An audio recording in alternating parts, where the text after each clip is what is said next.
Okay, so to work out the surface area of a cylinder, I need to open it out so I can see the net. So I'm going to have a circle, which is going to be this where that side's come from. I'm going to have a rectangle,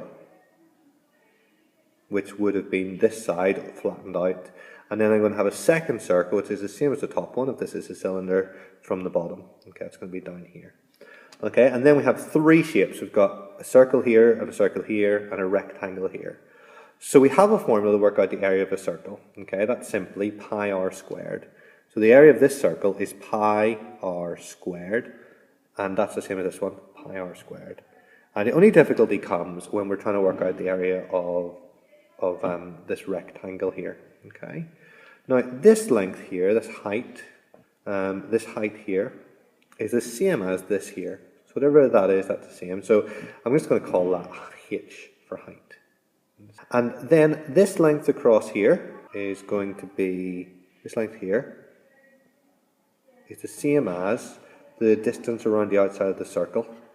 And we've got a formula for that as well. It's pi times diameter, pi d. So the surface area is going to be the area of the circle, pi r squared, plus this area of the circle, pi r squared. That's 2 lots of pi r squared. Plus the area of this rectangle. Now that rectangle is going to be this length here times by this length here. So it's going to be h times pi d. Now I want to work out the surface area of this cylinder. Now we could just try to remember that formula from the last page, but unfortunately it would cram our brains full of too many formula. It would be silly. So let's just do it bit by bit. So two circles, the circle top and bottom, pi r squared. Now again, we've got the diameter here, not the radius. The radius equals 12 divided by 2, which is 6.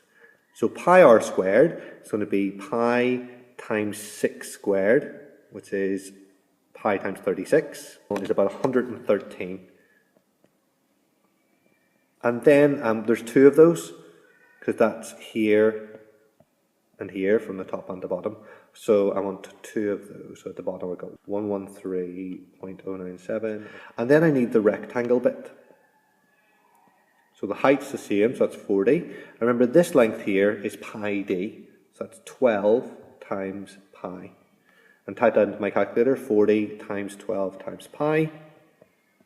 We get 1507.96, and that's going to get added on there.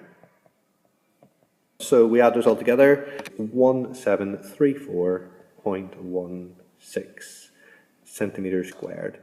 Now it's probably a good idea to round that to three significant figures. It's three important numbers, so that would be 1730 centimeters squared.